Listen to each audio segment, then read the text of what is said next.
Hi Capricorn, welcome to Higher Source Tarot for your Is It in the Cards Love Tarot reading for June 2021. This is a love reading for all Capricorn, Sun, Moon, Rising, and Venus. If you're new to the channel, welcome to you. I'm glad you're here. I post new readings on Monday and then again on Friday. So if a reading doesn't resonate, you can always check back in a couple of days and watch a new reading. Check a different part of your chart, or even look around on Monday readings, because those are a different style of reading every week. So like this week's a love reading, but a lot of Mondays it's a general reading, or there's a pick a card reading. They're different styles. And thanks to everybody for supporting the channel by just watching the readings and hitting that like button, but also subscribing. I appreciate that. And if you haven't subscribed, I'd love to invite you to subscribe to the channel. I had somebody ask me if I can make the subscriptions by sign. I'm not aware of that. I'll look into it and maybe even contact YouTube if need be. But I think you just have to subscribe to the channel. I don't think there's any way to do it individually without making 12 separate channels. But anyway, I'll let you know if I find anything out. All right, let's get the advice here for Capricorn, Sun, Moon, Rising, and Venus. What does Capricorn need to know about love, please? What messages do you have for Capricorn about love? All right.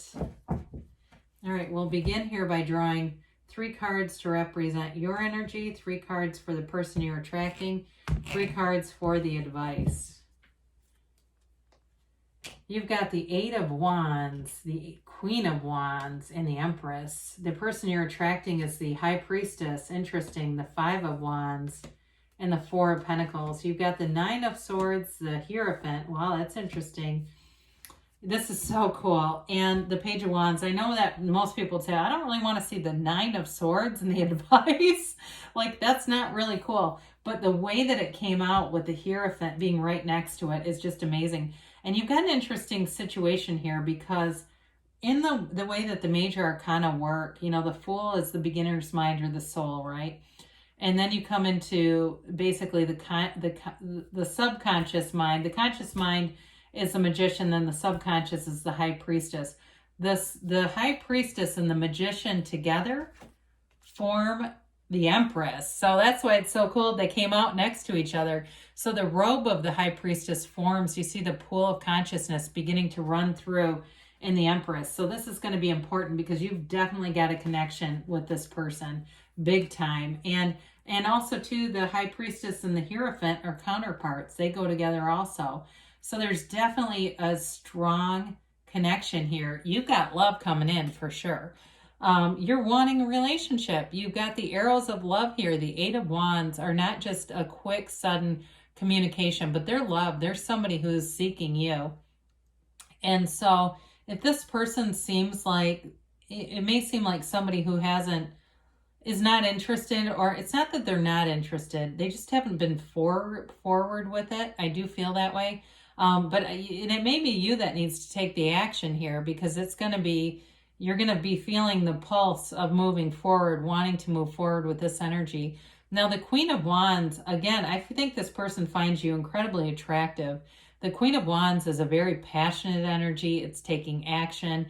You may be the one in the relationship who makes a lot of suggestions too, and kind of drives the relationship, because they have a bit more passive energies, and not in a bad way. It's not like they're just some lump. It's just that the Queen of Wands, a nice complement to that is somebody like the High Priestess, who can kind of go with the flow on things, because the Queen of Wands is always out and about and wanting to do things and move forward. And so interestingly enough, you've got the Empress, ruled by Venus, ruled by love.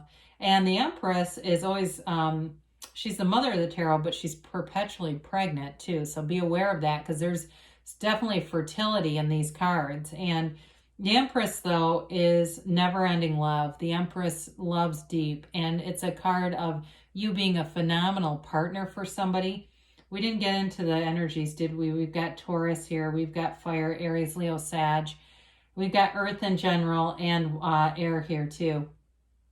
So with the Empress, it's a card of indulging in a lot of areas, including sex, and so is the Queen of Wands. So in terms of like a sex life, this is like, you can write books about this. You maybe end up writing a how-to book at some point, because talk about two of the most sexually charged cards. You have them right here and they represent you.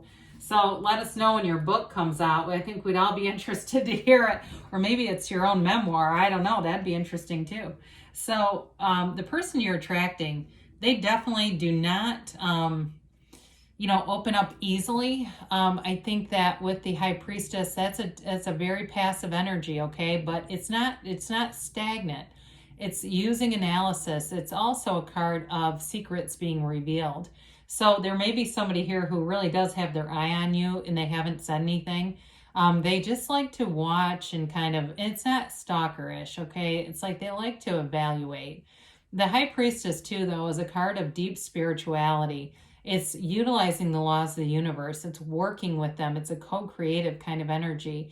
She's also very balanced. So part of this may be this person is careful. And I see that especially with that Four of Pentacles. They are careful about what they do.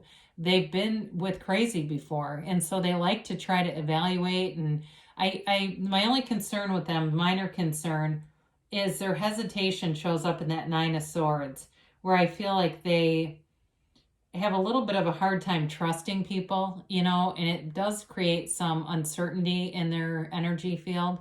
Now that Five of Wands, they may be a bit competitive by nature, and I hear them saying, I'm a competitor. So there may be something, it may not have to do with love. It may be more about their personal life, where they're in a lot of like leagues and stuff. If they play sports or they get out and do something, I do feel like there's some kind of competition around them. But I do feel like they enjoy it. So I don't feel like it's anything threatening. It's more like that's just part of who they are. And part of that brings in the balance too, though, where they aren't just so in a relationship that they do absolutely nothing else. Have you been in one of those where the person completely disconnects from everything and it's like all they have is you? I mean, this is somebody who I feel like is protective of themselves, but they also want to be involved in other things too. Not in an untrustworthy way, but I do feel like that's going to be important in the relationship. So I told you before, you've got the Hierophant here. Excuse me, I was going to say the High Priestess. The Hierophant, which is the counterpart to the High Priestess, both incredibly spiritual energies. And so the Hierophant holds up his hand, and I love it that he does this towards the Nine of Swords. Be still and know. And so he says, be still and know. The universe is working with you. It can be from the Bible too. Be still and know that I'm God. It's an energy of great calming, and it's also your higher self.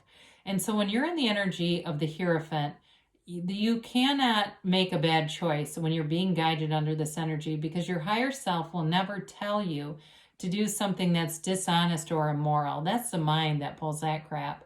The Hierophant is also a wonderful partner. It's a very stable, long-term partner. It's making a commitment to each other. And there's, this sort of structure of, in this case, he's a wedding officiant. I mean, it's about doing things through a ceremony or a commitment. Doesn't mean you have to do it that way, but I also feel like it's just a symbolic, okay, of like sort of having a vow to each other.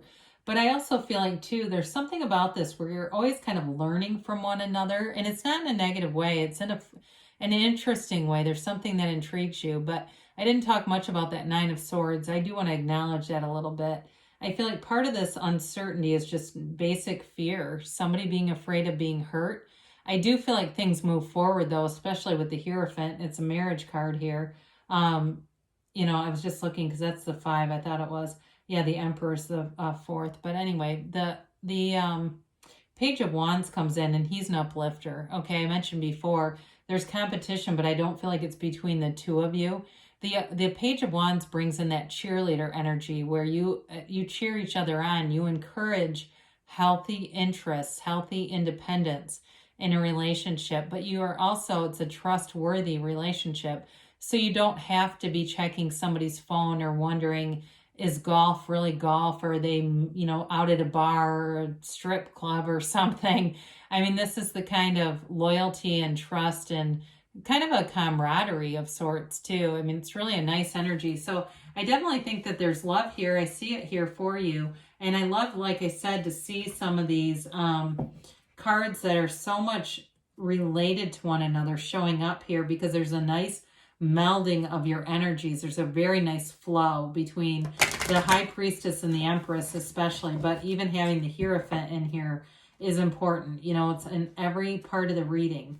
There's commitment, there's love here. So don't be afraid to get involved if that's for you, Cap. It just seems like there's a little bit of trepidation, but there's not really a concrete reason, okay?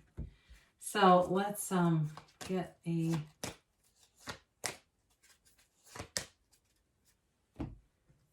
All right, you have recovery. So whatever that Nine of Swords is, there's definitely something on the mend here, you know, that you can trust, you can move forward. Seems more like spiritual, and even the recovery of the heart. They say improving health, and again, this can be spiritual health. It can be mind, body, spirit. So any areas that need that recovery and healing, they say look for a sign. So you may find you start seeing the word competitor all over, and there you go. You go, oh my God, it's from that reading. You've got within the next few months, so things are moving forward. You've got a yes, okay? So there's definitely love here for you, Capricorn. I love you too, and I'll be back again soon.